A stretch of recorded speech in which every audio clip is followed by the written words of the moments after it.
Start if she's still eating. आ जाओ Shreya, come. चलो आगे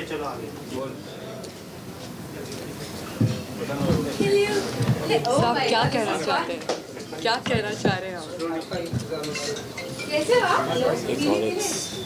अंबर से सबसे बड़ी दुश्मन लेट्स स्टार्ट। सबसे बड़ी दुश्मन प्रियंका चलो नहीं, चलो सबका रोल है। ऑलराइट, तो परफेक्ट। आप सब रेडी? जी। सबसे पहले तो कांग्रेचुलेशन, शो टाइम के लिए ट्रेलर आया है, बहुत ही awesome Thank you. है। एंड इमरान जी, आपसे स्टार्ट करेंगे। इस बार आप प्रोड्यूसर रहे हैं जी। तो आप बताइए कि प्रोड्यूसर का काम होता है बहुत मुश्किल होता है। मेरे जो पहले प्रोड्यूसर थे उन्होंने मुझसे कहा था कि ये जो कुर्सी पे बैठता हूँ ये एक इलेक्ट्रिक चेयर है, क्योंकि यहाँ पे जो डिसीजंस लेने पड़ते हैं। और मेरा मानना है, जैसे उन्होंने कहा कि फिल्म मेकिंग सिर्फ शॉट लगाना, स्क्रिप्ट लिखना और स्टार्ट साउंड एक्शन कट नहीं होता है। आई थिंक बहुत सारी दूसरी चीज़ें होती हैं फिल्म के, फाइनेंशियल एस्पेक्ट्स को देखना, डिज़ास्टर मैनेजमेंट जो हर दिन होता है फिल्म सेट पर, और सबसे बड़ी बात ये होती है कि स्टार के ईगोज़ किस तरह मैनेज की जाए।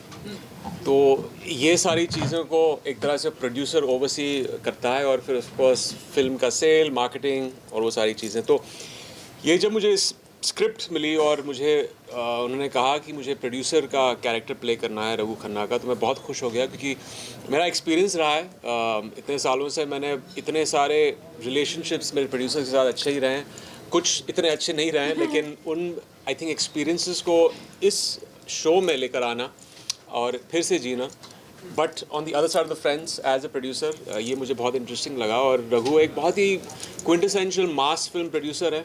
एक तरह से मेरी फिल्मोग्राफी से ये थोड़ा मिलता जुलता भी है, क्योंकि मैं अपने 15-16 सालों तक मैंने सिर्फ मास फिल्में की हैं। So that was interesting of seeing the world of films और सिनेमा की दुनिया through the eyes and through the studio system और प्रोड्यूसर की चेयर के पॉइंट ऑफ व्यू से। तो ये बड़ा इंटरेस्टिंग लगा मुझे। सो आपके जो स्टार कास्ट हैं, आपके जो स्टार, उनके टैंट्रम कैसे आप हैंडल करते हैं? मैं तो हैंडल ही करता हूँ, जो हैंडल करते थे वो अभी यहाँ नहीं है, मिहिर चले गए हैं, लेकिन और अर्चित वो चले गए हैं। तो कितना टैंट्रम हमने दिया है उनको और कितनी तकलीफ़ें दी हैं उनको, वो मिहिर, करण और अर्चित ही बता पाएंगे।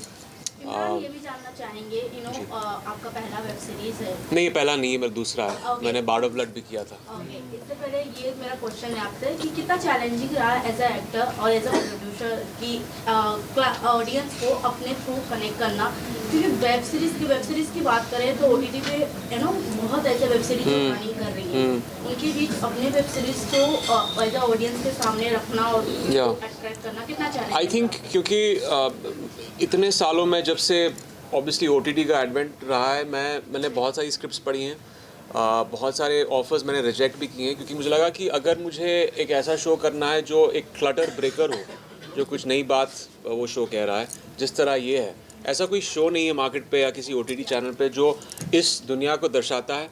और ये तो एक छोटा हिस्सा है जहाँ में दिखाया है कि नेपोटिज्म है, क्योंकि ये सब लोग यही एक चीज़ चल रही है 7 साल से हमारे इंडस्ट्री को लेकर, लेकिन इसके अलावा बहुत सारी दूसरी चीज़ें हैं जो आपको इस शो में दिखाई देंगी।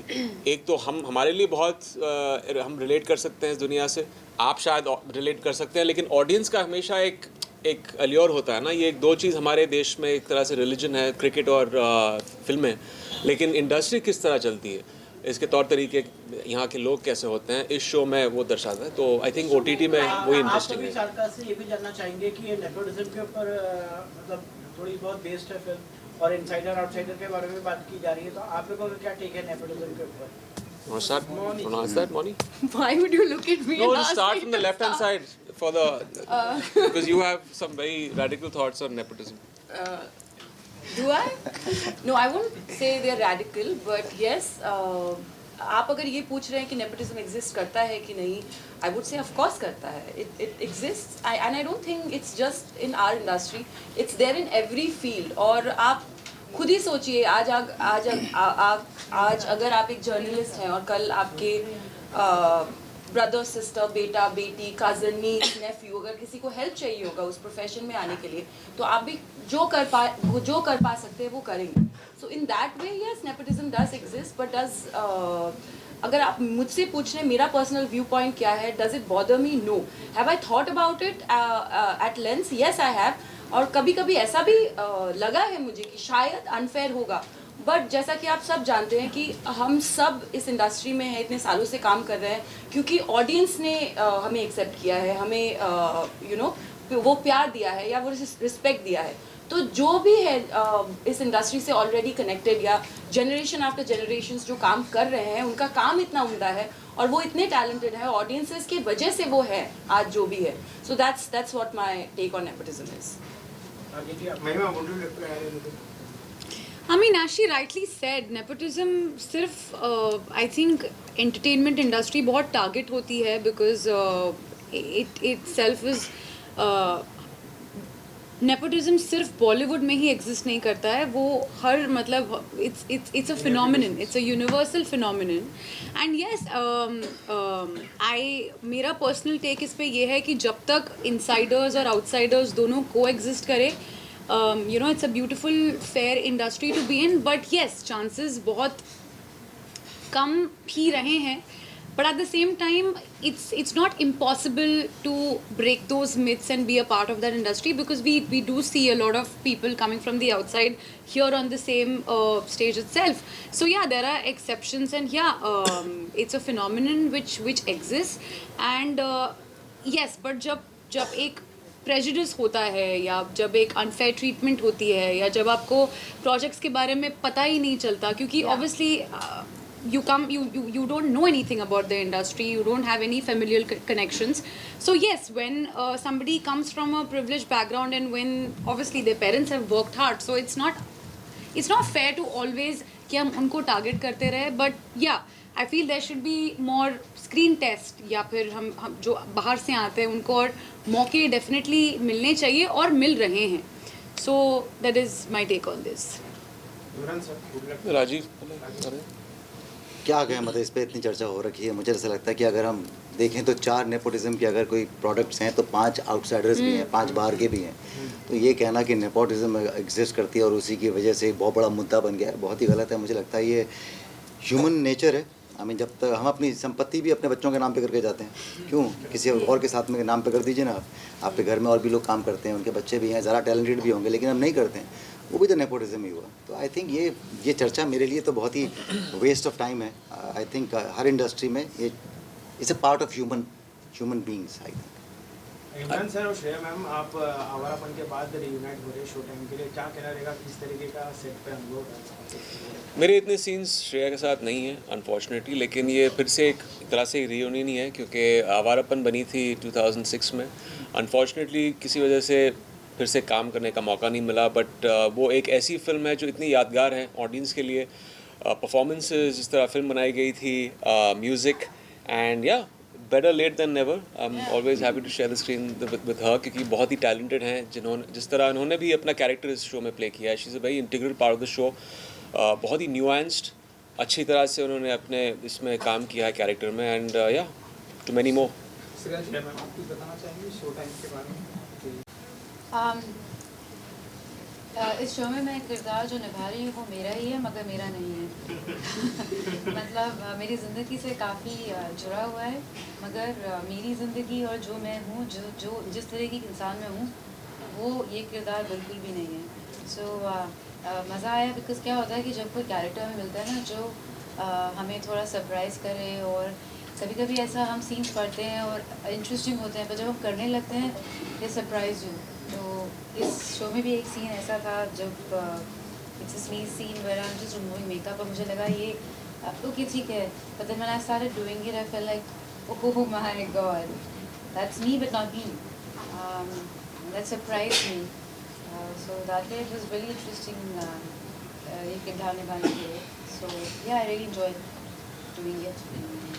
आपने आपसे जानना चाहेंगे फिल्म में भी की है. रुक जा. आपने क्योंकि मास फिल्में भी की है एंड आपके गाने जो है आज भी चलते हैं इंस्टाग्राम पे रहते हैं, तो आपसे मैं जानना चाहूँ क्योंकि आपने दोस्त ये आपकी दूसरी सीरीज भी है, तो आप मानते हैं कि वेब सीरीज में या ये OTT प्लेटफॉर्म पे गानों को इतना इम्पोर्टेंस नहीं दिया जा रहा या नहीं मिल रहा है? नहीं, मैं तो चाहता हूँ कि गानों को और भी इम्पोर्टेंस दें। ये एक परसेप्शन होता है कि गाने सिर्फ थिएट्रिकल बिजनेस या म्यूज़िक वीडियोस तक ही सीमित रहते हैं। मेरा मानना है कि अगर आप कुछ अलग करें OTT स्पेस में, अगर ये शो बॉलीवुड से कनेक्टेड है और इसमें कुछ चंद गाने आ जाएं तो और भी एक तरह से वो एक एंगेजमेंट आ जाती है। तो मैंने आए दिन कुछ 7 दिन पहले ही अपने डायरेक्टर को कहा था कि एक अच्छा गाना ढूंढो जो अच्छा होना चाहिए, पहले ऐसे नहीं फोर्स फिट हो जाए हमारे शो में, जो बॉलीवुड के अराउंड हो और हम इसको शूट करके शो के पहले एयर करें। या एग्जैक्टली। तो एक्चुअली हमारे शो में ही थोड़े 2 गाने हैं। एक तो राजीव का एक गाना है जहाँ पे उनका हुक स्टेप है और मौनी का भी एक इंट्रोडक्शन गाना है और बैकग्राउंड में भी कुछ गाने हैं, लेकिन एक दूसरा प्रॉब्ली प्रमोशनल ट्रैक हो जाए तो एक थोड़ी एल्बम भी बन जाती है। तो ये अभी डिस्कशन चालू है, डिज्नी प्लस हॉटस्टार भी अभी डिसीजन लेने वाले हैं। तो आई होप कि एक उसमें एक वो एडिशनल चार्ट बस्टर ट्रैक हो बॉलीवुड के बारे में और एक अच्छा सिंगर और म्यूजिक डायरेक्टर का combo. Imran, Hindi film industry की बात की जाए तो आपको लगता है कहीं ना कहीं कैरेक्टर जो है टाइपकास्ट किए जाते हैं हिंदी फिल्म इंडस्ट्री में? एक कैरेक्टर अगर आप लोग ने कर लिया तो उसके बाद आप लोग को वैसे ही कैरेक्टर्स मिलने लगते हैं, तो कुछ उसके बारे में हर इंडस्ट्री में ऐसे। देखिए, ये एक फंक्शन है। अगर आप कामयाब हो एक चीज़ में, और पहले तो ये चीज़ शुरू होती है एक्चुअली दो तरफ से शुरू होती है। एक तो ऑडियंस आप एक चाहती है कि आप को उसमें उस किरदार में उस या तो कुछ आर्कीटाइप उस कैरेक्टर के आर्कीटाइप में फिर से देखे, लेकिन उससे ज़्यादा आई थिंक प्रोड्यूसर्स क्या करते हैं कि अगर एक चीज़ उनको दिखता है कि उसमें मुनाफा है, पैसे बन गए हैं, तो उनको लगता है कि ठीक है ये एक सेफ्टी नेट है, ऑडियंस इसको पसंद कर रही है और इसको दोबारा तिबारा बार बार करते रहो। लेकिन इसमें भी एक थोड़ा सा catch-22 है, क्योंकि मैंने भी देखा है कि मेरे करियर में चीज़ें चल रही थी, लेकिन एक हद तक फिर उसके बाद ऑडियंस को लगता है कि यार प्लीज़ यार थोड़ा सैचुरेशन हो गया है, इसके अलावा कुछ आप हमें दें। तो इसलिए मैंने भी एक तरह से मोल्ड करना बहुत शुरू कर दिया था। 2014-2015 में मैंने अलग अलग कैरेक्टर्स प्ले करने शुरू कर दिए। लेकिन एक हमारी फितरत है कि हम चीज़ों को लेबल करना चाहते हैं to understand it better. I think this is just generally a function of being a human being. You want to understand something और फिर एक चीज़ किसी एक्टर या किसी से चिपक जाती है। जैसे फॉर एग्जांपल इवन इफ किसी SRK वाइडली सक्सेसफुल, बट आपकी जो की विजुअल SRK का क्या है और ये जो वो हाथ फैलाते हैं, तो ये एक वो है, अभी वो टाइप कास्टिंग नहीं कह सकते हैं, बट एक चीज़ बस चिपक गई है लोगों के जहन में। जी इमरान जी, अगर रियल लाइफ में प्रोड्यूसर बनने का मौका मिले तो मैं नहीं बनूंगा। मैंने एक बार कोशिश की है। मैं इसके क्रेडिट नहीं लेना चाहूँगा, मैं हैंड्स ऑन प्रोड्यूसर था नहीं, साइलेंट प्रोड्यूसर था, लेकिन मुझ में वो शायद कमर्शियल एक्यूमेन नहीं है, कॉमर्स का, बिजनेस का। तो मैं यहीं खुश हूँ as an actor and as a creative person. मुझे इस इलेक्ट्रिक चेयर में नहीं बैठना है, प्रोड्यूसर के इलेक्ट्रिक चेयर पे। Thank you. अच्छा महिमा जी, क्योंकि आप जर्नलिस्ट हैं, शो टाइम में किस तरह के सवाल पूछना पसंद करती हैं आप? From a journalist to a journalist. मैं बस आपको करेक्ट करना चाहूँगी, वो एक जर्नलिस्ट नहीं है, वो एक फिल्म क्रिटिक है। सो वो एक फिल्म का रिव्यू देती है, but to answer your question, she is a type of journalist या film critic who will speak her word। वो सच कहेगी, चाहे वो उसके कंपनी के लिए या उसके जॉब के लिए या उसके खुद के लिए भी सही या गलत क्यों ना हो, but I think she's someone who will speak her mind, and yeah, she's truthful. It might not work in her favor, but yeah, that's who she is. महिमा, शो टाइम को कितना स्टार देना चाहेंगे आप? शो टाइम को जी कितना as a film critic कितने star देना चाहेंगे? तो कितना स्टार देना चाहिए? ये काम में इसमें कर चुकी हैं और फिर इनसे ही पूछ रहे हैं। इन्होंने भी देखा नहीं है। जनता इन्होंने देखा नहीं है। देखा नहीं इन्होंने। But I think stars मैंने देखा है। As a producer 5 out of 5। 5 out of 5। Thank you. Journalist बना आप थोड़ा सा ये शॉर्ट्स विजुअल करेंगे? हाँ, ये हटा दे।